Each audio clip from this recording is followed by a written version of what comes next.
doesn't quit. He does not stop. He moves until he gets to the objective or where he's told he's got to go. These competitors, first and foremost, are soldiers. You want to do something like this. You want to compete in the best ranger competition. You ask yourself why. I'm not entirely sure why. I'm not going to quit. I will not quit. I am hurting, but I am not going to quit. It's not the good ranger competition, it's the best ranger competition. I'd rather do it than watch it. Get out of there! Get out of there! I will always endeavor to uphold the prestige, honor, and high esprit de corps of the Rangers. I accept the fact that as a Ranger, my country expects me to move further, faster, and fight harder than any other soldier. Never shall I fail my comrades. Never shall I fail my comrades. Surrender is not a Ranger word. Surrender is not a Ranger word. Rangers lead the way. Rangers lead the way. Lead the way. Lead the way.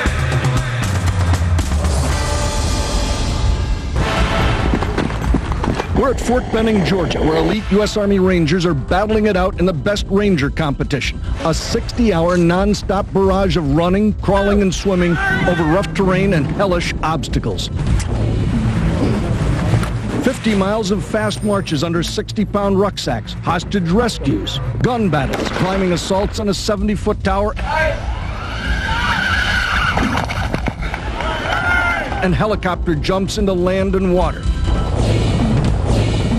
The first day already behind them, the Rangers are now getting their first moments of rest and solitude as they receive instructions for their next event. Right now, we're just in the holding area. We're only going to be here 2 times. I'm Oliver North. Welcome to Day 2 of U.S. Army Rangers, the best of the best. On Day 1, 47 two-man teams of elite Rangers began what's undoubtedly one of the most grueling competitions in the world. Day 1 began before dawn. Each team cracked off 400-plus military push-ups and sit-ups in less than 4 minutes.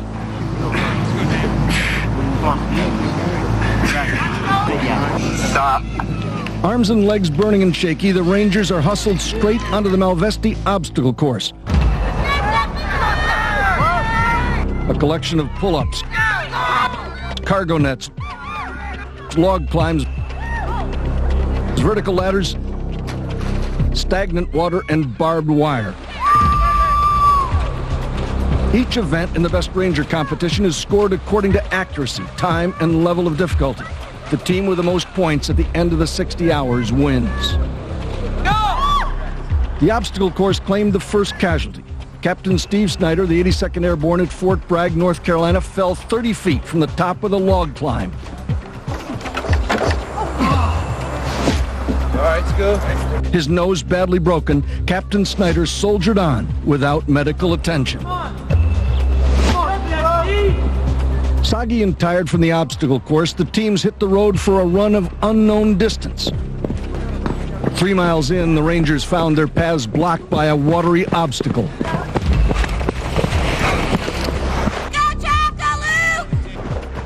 A pair of brothers won the first 2 events. Captain Jeff Van Antwerp is a Best Ranger rookie. His younger brother, Lieutenant Luke Van Antwerp, placed 3rd in last year's competition. We know each other good enough that if I'm ahead of him, I know he's going to break his back to catch me. And if he's ahead of me, I'm going to do the same. The Van Antwerp brothers, along with Sergeants Nathaniel Sebrin and Robert Jones, Captains Matthew Johnson and Taylor Haynes, and Captain William Todd and Sergeant Sean Shirey, are one of 4 teams from the 25th Infantry Division on Oahu. They call themselves Team Hawaii, and they're coached by a 3-time Best Ranger vet, Sergeant Greg Baker. As far as we're concerned, we're the Hawaii team, and we'd like to show these mainland guys something. Team Hawaii faces stiff competition from Ranger regiments based in and around Fort Benning. There are 8 local teams in this competition, 5 of those teams currently in the top 10. Captain Dwayne Patton and Staff Sergeant Daniel Jenkins of the 5th Ranger Training Battalion are in first place. Not far behind them, Sergeants Bruce Hoffman and James Yaw of the 6th Ranger Training Battalion, the 2nd place team last year. Wet and winded, the Rangers charged straight ahead into the 3rd event, a hostage rescue. Another Fort Benning Ranger team, Lieutenant Scott Gilpatrick and Sergeant Justin Trineri, are in 10th place going into this battle. Sergeant Trineri, a Ranger instructor and certified marksman, took out the enemy. But Lieutenant Gilpatrick, a Ranger medic with a different set of battlefield skills, killed the hostage. Doc's a lifesaver, not a life taker. Gilpatrick and Trineri, who call themselves the People's Team, received no points in the hostage rescue, but they had no time to mope. The next event, the spot jump. By 11:30, the Rangers hovered at 1,200 feet, waiting for the signal to jump. Execute. First up away.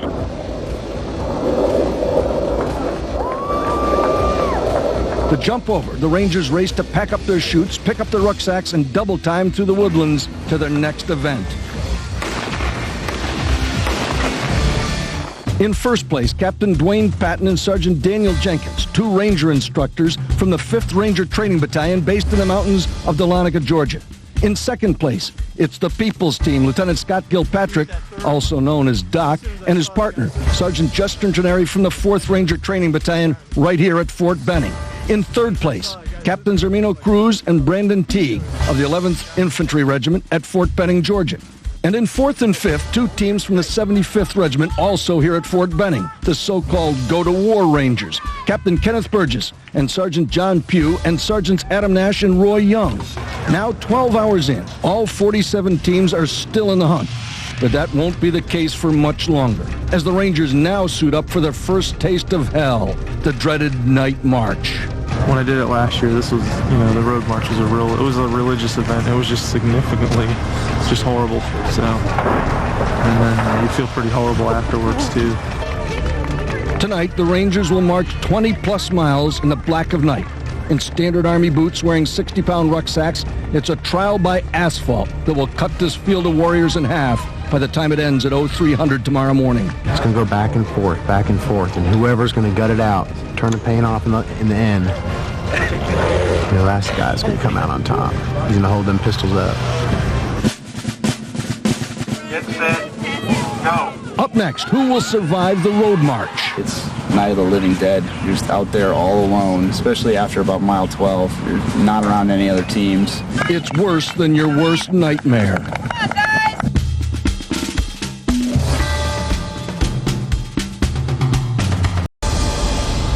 The night march is one of the most grueling aspects of this entire competition. And though none of these Rangers want to, some will ride back in this ambulance and be out of the competition. Some of them will push themselves until they just drop. And those are the ones you got to be careful of. And you'll see that during the road march because they just don't want to quit. Every year, as soon as they get out on that road march route, they just go down like flies. They'll hide it until basically they're out. They're on the ground and unconscious.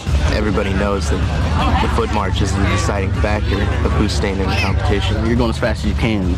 You may be jogging some points, you may be just walking real fast at other points, and that just sucks. Most world-class marathoners run 26 miles in 2 hours and 30 minutes, where the lead time on this was 4 hours and 43 minutes. And But in a marathon, you're running in nylons and Nikes, and these guys are carrying 60 pounds in all their combat gear. Exactly, that's the point I'm trying to make. Rangers carry 60 pounds in their rucksacks, which are built for economy, not comfort. By the middle of the march, the skins on many Ranger backs will be rubbed raw.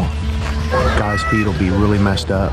You walk around, whenever it ends, and watch them changing their socks. Their backs will be messed up. Sergeant Rowland of the 10th Mountain Division at Fort Drum, New York, explains what goes into those heavy rucksacks. We have the Ranger handbook, 3x5 notebook, mechanical pencil, military flashlight, 2 D cells, can of foot powder, a waterproof bag, an extra BDU cap. This is a polypropylene top, just a raincoat, empty 2-quart canteen, 3 pairs of cushioned sole wool socks, black leather gloves, 2 sets of BDU uniforms, 2 brown t-shirts. We have 7 MREs, factory sealed, ballistic helmet with camouflage cover, LCE, 2 1-quart canteens, a compass, a first aid pouch, 1 extra pair of the hot weather boots, and that's the entire packing list.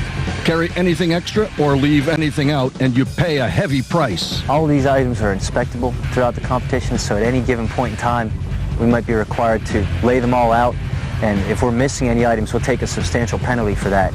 And we may, in fact, get zeros for whatever events we have completed. Competitors, on your mark. Get set, go.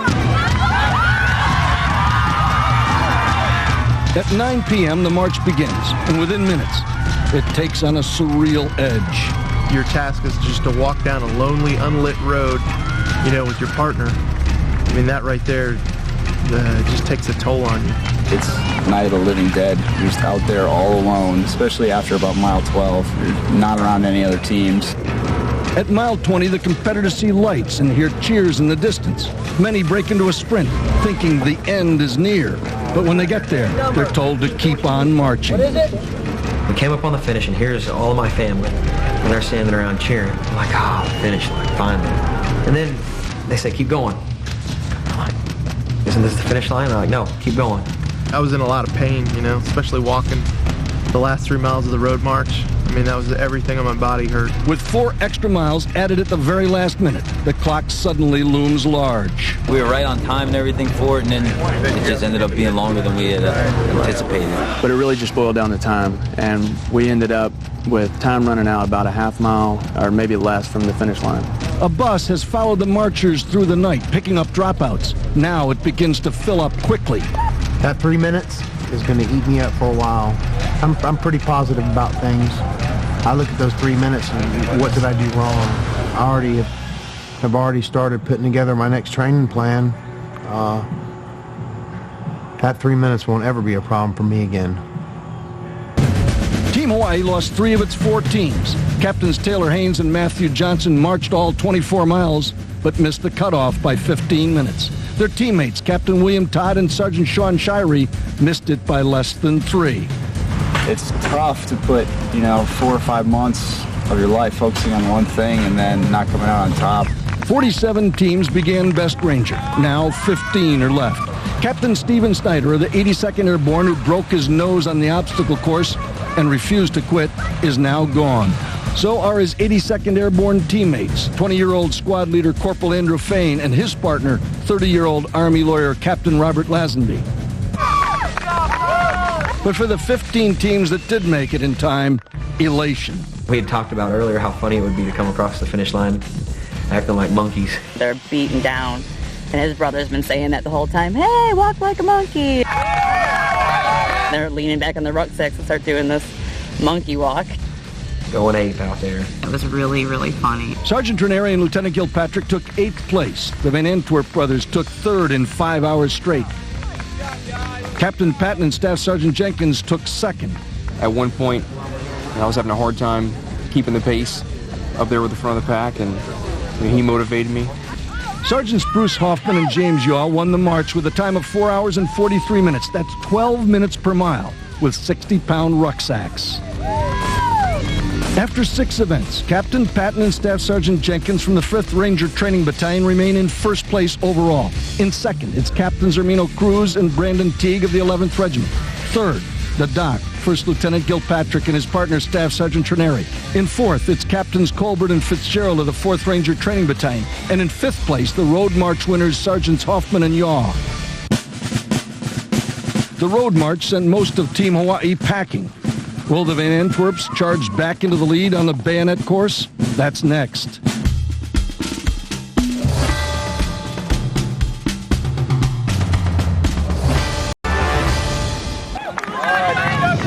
The 24-mile night march is over. 47 teams started, now just 15 are left. The survivors are exhausted and shaky, but they get no rest. Instead, they're marched right into the night stakes, a test of 3 battlefield skills: weapons assembly, 1 minute remaining, field radio operations, map reading. Locate an unknown point on a map and on the ground using intersection. All set against a racing clock. That's where you see what you got left mentally, and it's great to be in great physical shape, but as a soldier, if you can't perform all the little things that you got to do once you get on the battlefield, then you're pretty much useless. But the Rangers' hands are still numb from the weight of their 60-pound rucksacks on the night march, and their brains are numb from 22 straight hours of exertion and not enough food. And they're finding it hard to grasp, to think. For weapons assembly, they must piece together 4 different weapons from a jumble of parts. Captain Jeff Van Antwerp talks us through it. It's hard because a lot of the parts look the same. They'll lay on top of each other. There's some small pins. They put an AK-47 in there. We got the M240 Bravo, an M4, and then a 9mm.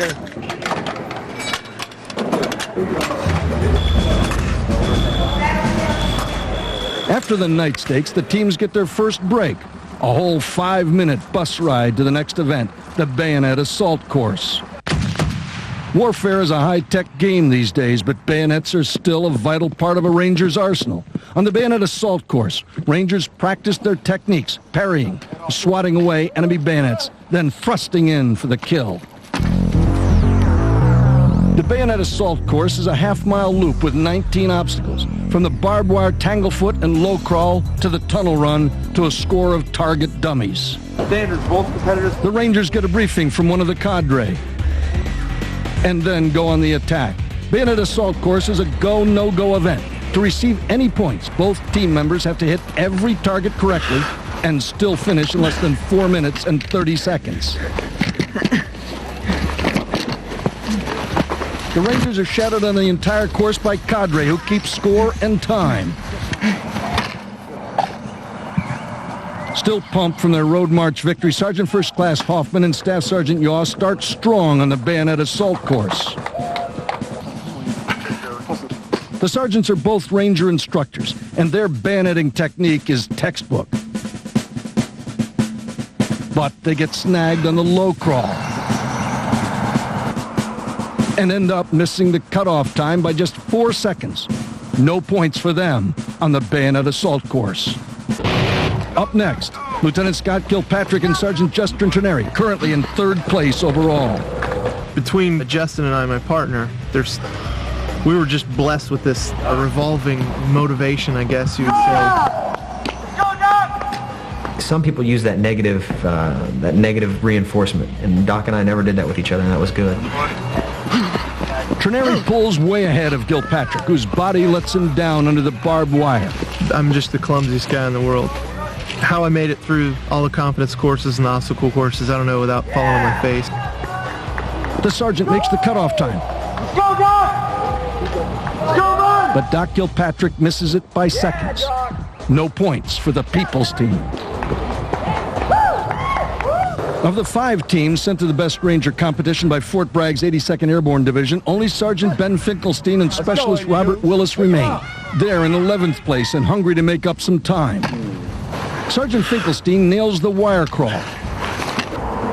And they finish the course under the 4:30 time limit and get the first go of the day. The bayonet assault course is a tough nut to crack. Of the 15 remaining teams, 11 get no-goes, including the current leaders, Captain Dwayne Patton and Staff Sergeant Daniel Jenkins. Team Hawaii's Van Antwerp brothers, currently in 2nd place overall, are in bayonet assault course overdrive. Hi, I'm Therese. I'm Jeff's wife. How are you? It's nice to meet you. Well, now tell me, what do you think of how they're doing? I'm super proud of them. They have been so dedicated. This is pretty tough, isn't it? This is the hardest thing, I think, other than Ranger School. It's the only thing they can compare it to. The brothers love the obstacle course, and it shows.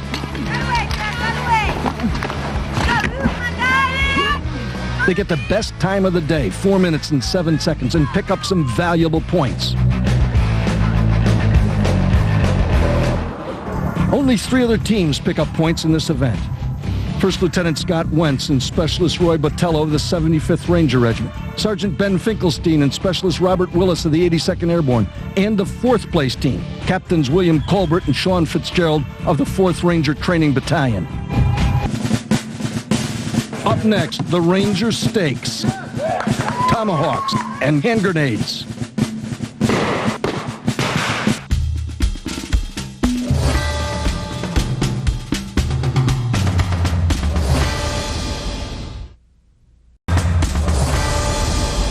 They call this series of events the Ranger Stakes, where each team moves from station to station, and they're tested on their skills as soldiers, the kinds of disciplines every Ranger knows by heart. Some think this doesn't look all that difficult, but you have to remember, they're exhausted, hungry, and sometimes even in pain. This is Staff Sergeant Shane Jernigan. 3 weeks ago, he hurt himself training for the Best Ranger competition, but rather than let his partner down, he's survived every event so far. He came in 9th on the 24-mile night march, all on a broken ankle. How long did it take you guys to finish last night? 5 hours and 50 minutes. Incredible. 60 pounds in your back. One of our rucks was 76, other was 50. Because I have a broken ankle, so we didn't think we were going to even be able to do it. So. How'd you break your ankle? Training in Dahlonega for the competition 3 weeks ago. So 3 weeks ago, you broke your ankle, and you're still in this competition. After all these other teams have dropped out, more than 30 teams have dropped out, you're still in it with a broken ankle. So far. Rangers do lead the way, don't they? We try. Like night stakes, this event is also a test of basic combat skills. But at Ranger Stakes, the focus is on physical coordination and hand skills, like the grenade skill.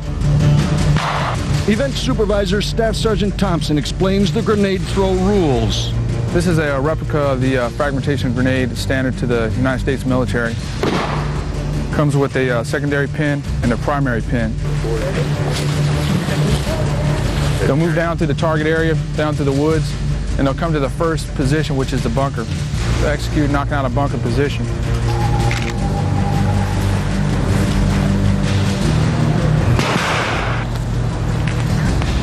He's going to cook off the grenade and throw it inside the position.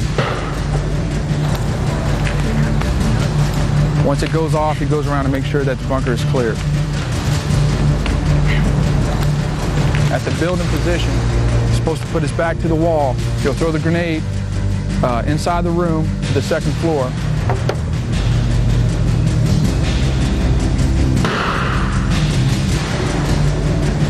This target is a silhouette. We've marked off 5 meters in a circular area, throwing the grenade, and it needs to go off inside the 5-meter diameter close to the target.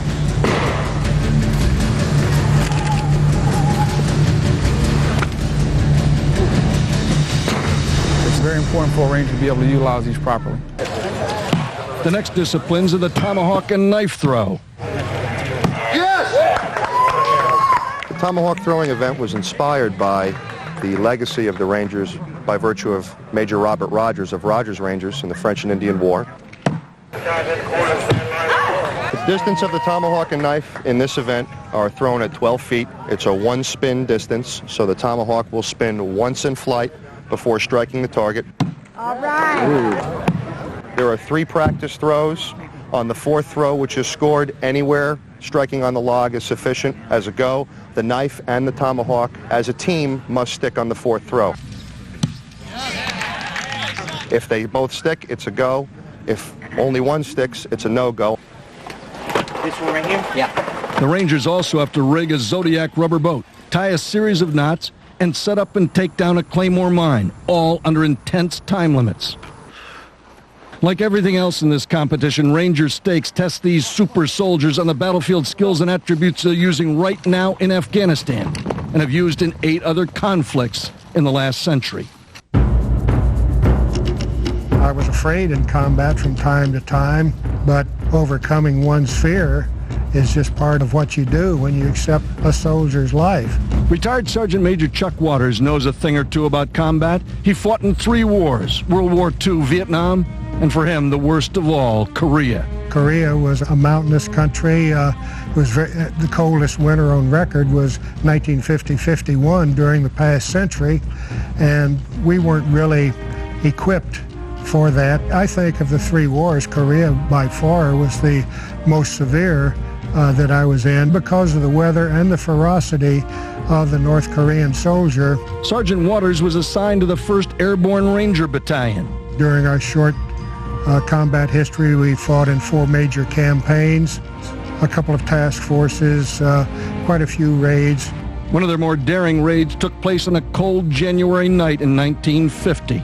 It was about 25 below zero when we did this raid, and we infiltrated 12 miles behind enemy lines to raid enemy regimental headquarters. The 1st Airborne Rangers caught the Chinese battalion by surprise. We successfully raided the headquarters, destroyed the headquarters. We don't know how many of the enemy we destroyed. It was night, but it was an estimate of well over 100, and we only had 2 minor wounds within the company. We were really a highly trained unit, and the people in it were good soldiers. Chuck Waters retired from the Army in 1964, but in his heart, he's still very much a Ranger.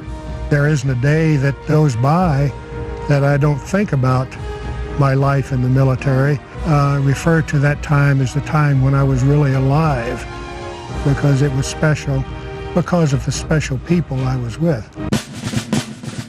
Up next, the high-flying finale of the afternoon, 0 to 70 feet in just 26 seconds. Holy cow, look at him go.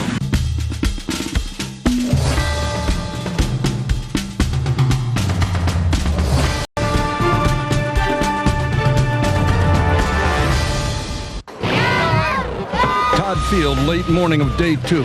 There's a carnival atmosphere as Rangers, families, and friends gather to enjoy the sunshine and the action. But for the competitors, the weekend's most painful contest is casting a giant shadow. This 70-foot tower is one of the day's main events. Rangers climb a rope to the top using nothing more than muscle power and determination, then rappel back down in less than 3 seconds. One of the highlights of the Rangers Stakes is the Prusik climb, a 60-foot rope climb and rappelling event that challenges even the toughest of the tough. And remember, the event has to be completed in the fastest time possible by both team members. The Prusik is a sliding knot that enables climbers to ascend a rope as quickly as possible. It takes good coordination, tremendous arm and leg strength, and a good head of steam. The climbers use 2 ropes called the upper and lower jammers. They lock one jammer and then pull themselves up, then shift their weight and repeat the process on the other side. Straight down. Lock, pull up, shift. Lock, pull up, shift.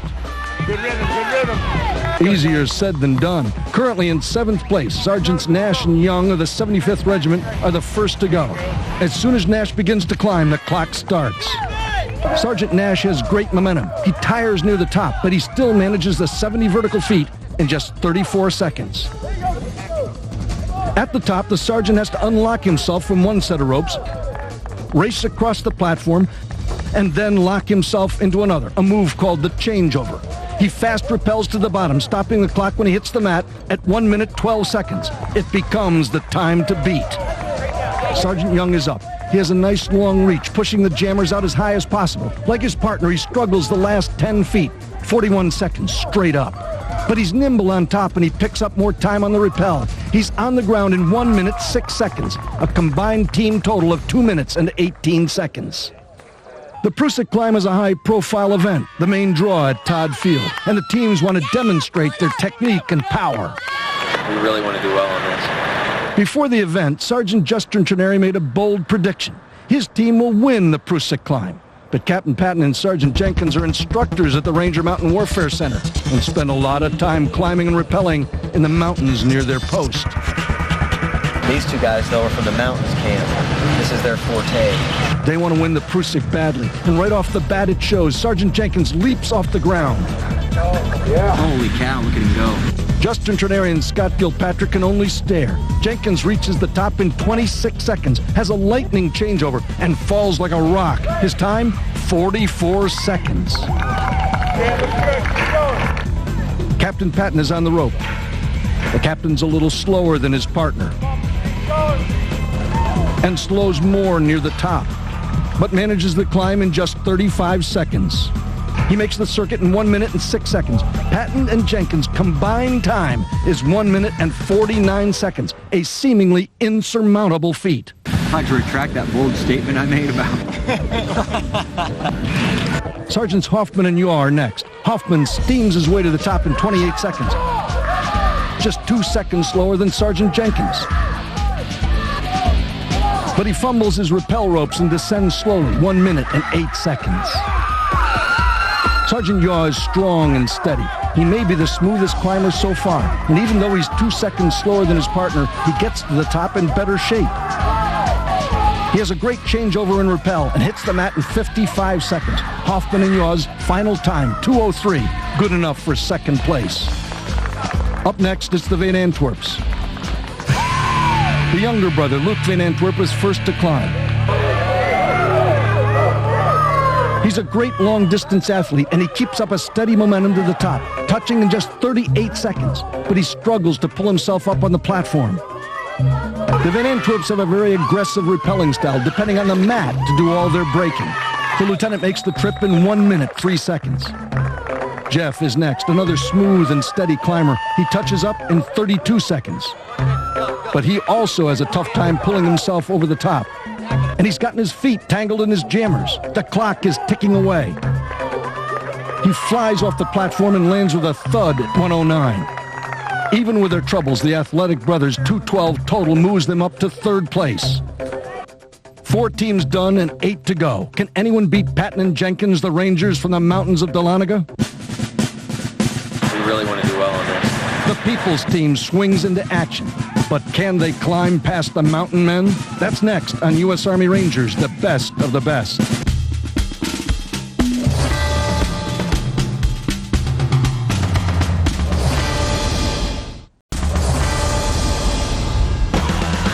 Climb a 70-foot rope at top speed.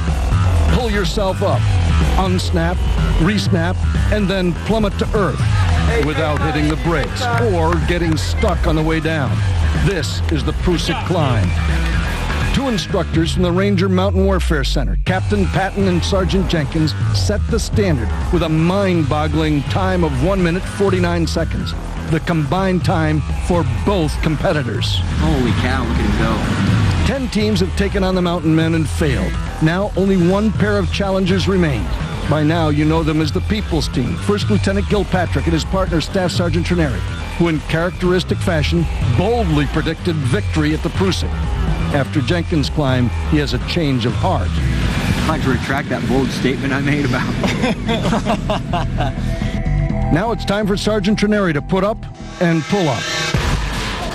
With their families and friends watching, the hometown boys want to make it good. Trenary gives it his all, but is it good enough? He touches the top in a blazing 31 seconds, a great time, but still 6 seconds slower than Jenkins. The agile sergeant has a great changeover and an aggressive rappel. He touches the mat in 55 seconds, but 9 seconds behind Jenkins' time. Now it's up to the medic, Scott Gilpatrick, to beat Patton's time by 10 seconds or more. Gilpatrick's off to a hot start, using his long reach and steady momentum to great advantage. He reaches the top in just 28 seconds, 7 seconds faster than Patton, but he has to make up even more time if he wants to win the Prusik in front of his mother and wife. Gilpatrick wastes no time on the top or on the way down, and he beats his partner's time by a split second. The People's Team and their people are elated with their performance. But will it be enough? The math is done. In one of the competition's more unlikely moments, it's a dead heat. Both teams share first place with a time of 1 minute and 49 seconds. At the end of the Ranger Stakes event, here's the overall standings. The Prusik co-champions, Patton and Jenkins, are in first with 1,250.5 points. Colbert and Fitzgerald in second with 1,166 points. Third place, Gilpatrick and Trenary, 1,164 points. Fourth place, Hoffman and Yaw with 1,161.5 points. And in fifth place, the Van Antwerps with 1,138.5. The next event is just as exciting and, believe it or not, twice as tough. Take 1.5 miles of rugged Georgia terrain. Mix in a couple of tons of ingeniously rigged lumber, barbed wire, cargo nets, and rope, and you've got the world's toughest obstacle course, the Derby Queen. The competitors will run down the hill, making sure they stay in control. To get an idea of what new difficulties lie in store for the 28 exhausted soldiers still standing, Captain Rick Shute of the 4th Ranger Training Battalion ran us through the highlights, starting with a simple but nasty test aptly called the Dirty Name. Well, they can't use any of the vertical beams to get over the obstacles. They gotta go up head first and go down head first. So get up and over, smooth as fast, get your momentum, use your technique, the commando crawl. The whole course is about tempo. Once you get on your rungs, you grab it and go. Don't stop until you get to the end. Then jump as high as you can. Climb the ropes. Get up to the yellow rung, grab a rope, control your descent. Don't want to burn your hands. Climb the ladder here to get up to the top of the tower. You simply got to go move over and under. Nature zone, by far the biggest obstacle. Once again, you got to stay smooth going down the hill. After you've finished 25th or 26th obstacle, you have your last obstacle, the cargo net. Hopefully you've paced yourself through the course and you move with tempo and haven't overexerted yourself. Get up over the cargo net, sprint to the finish line, and you've just completed the world's toughest obstacle course. Up next, U.S. Army Rangers have an audience with the Queen.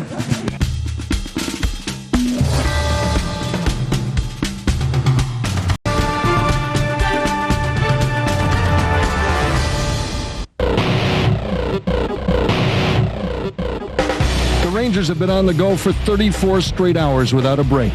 Just 14 of the original 47 teams remain. And the reward for making it this far? The world's toughest obstacle course, the Derby Queen. That's a miserable obstacle course. Even when you're fresh and you're ready to go, you get real smoked. 26 obstacles spread out over 1.5 miles of rough and hilly Georgia terrain. Part of what makes the Derby Queen so hard is the terrain's just, you know, even if you were just running, it would kind of suck. And then they put, you know, pretty difficult, you know, obstacles in there. So it's a weird kind of tired you get. I think it's like the aerobic and anaerobic tired, where you're just, you know, you feel like you got no muscular strength left or endurance. After 8 events, just a few points separate first place from 5th. Capture the Derby Queen, and you can capture the lead. First on the course are the overall leaders, Sergeant Daniel Jenkins and Captain Dwayne Patton of the 5th Ranger Training Battalion. They hold a scant 7% lead and are on the attack, hoping to keep a little distance between themselves and the next 4 teams, which are in a dead heat. Patton and Jenkins are mountain warfare instructors, and they're obviously at ease in this rugged and difficult terrain. There you go, Dan. Get up there. They breeze through the inverted rope descent, 50 feet up and a fast slide down. The weaver over the yellow bars and under the black. Good job. Good job, sir. Good job. Down a steep hill and then right back up another. Let's go, bro. Dig. Come on. The clock's running. Let's go. And they post a fantastic time, 17 minutes and 25 seconds. A very tough time to beat. Good job. Doc Kilpatrick and Justin Trineri are in 3rd place, less than 1/10 of a percentage point out of 2nd. Good job, These hometown Rangers who've dubbed themselves the People's Team are being cheered along every step of the way by a large and loud group of supporters. The cheering section that we had, and I mean, that made all the difference in the world. And just hearing all the folks that were there for our team going along with us throughout the whole event, it was awesome. The sergeant and lieutenant finish up in 18 minutes and 31 seconds. Respectable, but not good enough to move up in the standings.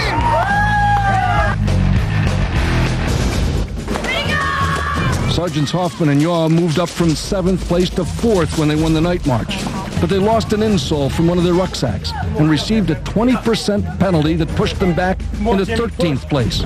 Undeterred, they've battled back into 7th and are attacking the Derby Queen with characteristic ferocity. They make light work of the inverted rope descent. And on the skyscraper, they show that smooth is fast. On the final hill, Hoffman pushes the pace, his partner just at his heels. But the Heartbreak Kids come up just short again, a mere 7 seconds behind Patton and Jenkins' top time. There you go. Come on now. Sergeants Adam Nash and Roy Young are no strangers to tough situations. They've both recently returned from action in Afghanistan with the 75th Ranger Regiment. They're smooth and aggressive on the back wire crawl. They show off a new technique on the inverted rope descent and use a very difficult move to quickly climb the skyscraper. They round the bend at the bottom of the hill, followed by a platoon of supporters, and turn in the 5th best score of the day, 18 minutes and 5 seconds. The first few teams through the course have made it look easy, but each and every obstacle on the Derby Queen is one of a kind in design and in difficulty. Captains Ermino Cruz and Brandon Teague have survived every event in Best Ranger, but here they meet their match on an obstacle aptly called the Dirty Name. Captain Brandon Teague breaks the rules by touching a vertical upright and is told to start over again. Now his arms are too weak to push over the first bar. He falls off and takes a costly penalty on the second obstacle. Sergeant Brian Waterman helps Sergeant Franklin Rosario up the skyscraper, but Rosario is smoked out and can't go on. As if the first 23 obstacles weren't bad enough for Sergeant Shane Jernigan's broken ankle, the downhill run gives him excruciating pain on every step. Yet, he tenaciously drives on to finish the best Ranger competition. He'll be feeling the effects of the Darby Queen for weeks to come. Lieutenant Scott Wentz and Corporal Roy Botello of the 75th Ranger Regiment entered the Darby Queen in 10th place. But they're tired and tattered, literally out on their feet. They're moving forward on instinct alone. Most mortals would have given up a long time ago, but they press on and cross the finish line in true Ranger fashion. The Van Antwerp brothers flashed into the Darby Queen in 5th place overall, but they feel like they're the team to beat. We kind of feel like we're built for that. The obstacle course, that's probably our best event. A good time here could move them up a notch, and they know it. Yeah, pull it out. Get out of there! Get out of there! Come out! Get out of there! Jeff Van Antwerp sets the pace early on, always competitive. His younger brother, Lieutenant Luke Van Antwerp, pushes to pass his older brother.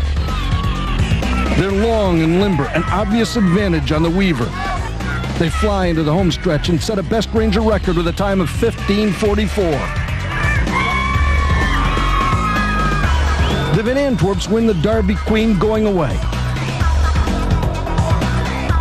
Patton and Jenkins and Colburn and Fitzgerald stay in 1st and 2nd, respectively.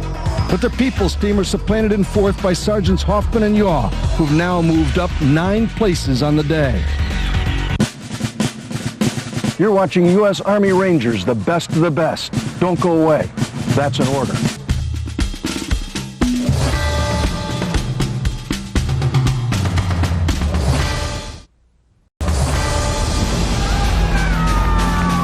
It's been 36 non-stop hours since this competition began. At 3 a.m., these Rangers finished a 24-mile march. Get ready, get set, go. Without any sleep, they went right into a round of complex brain teasers.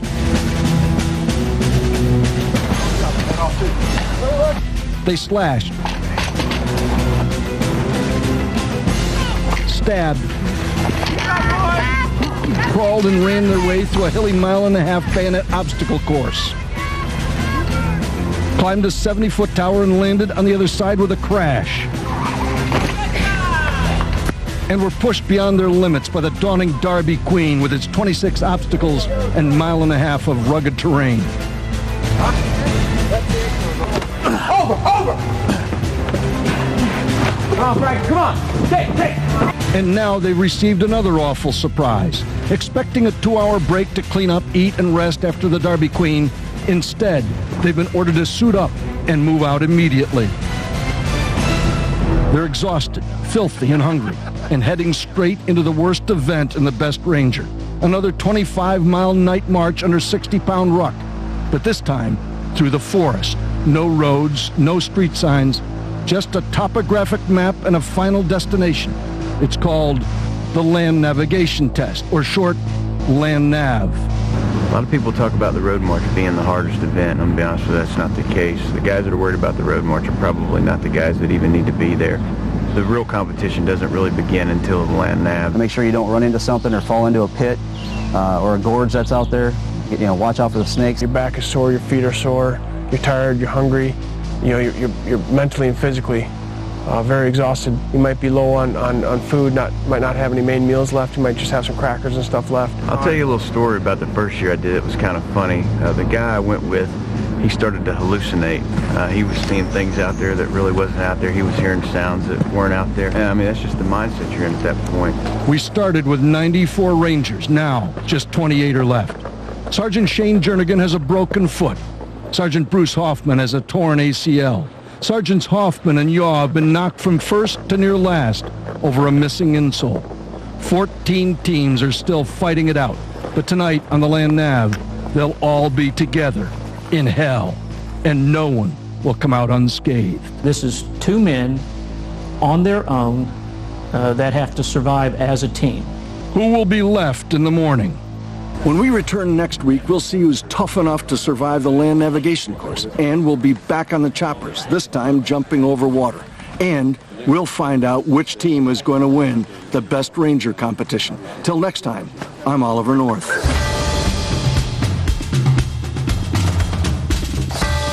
feel very proud to have someone who, Ranger wives are very proud women. They're better than all the other military guys, and it's Rangers.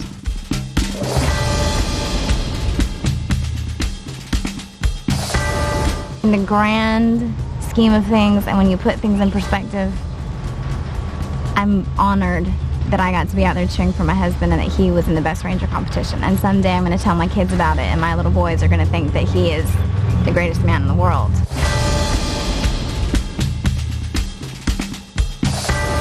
When he says to me every morning, Mom, I just love what I do, and he's happy, so that's all that a mother could want. Sure, I'm scared. I'm very scared of what could happen, but I'm confident that he knows how to protect himself.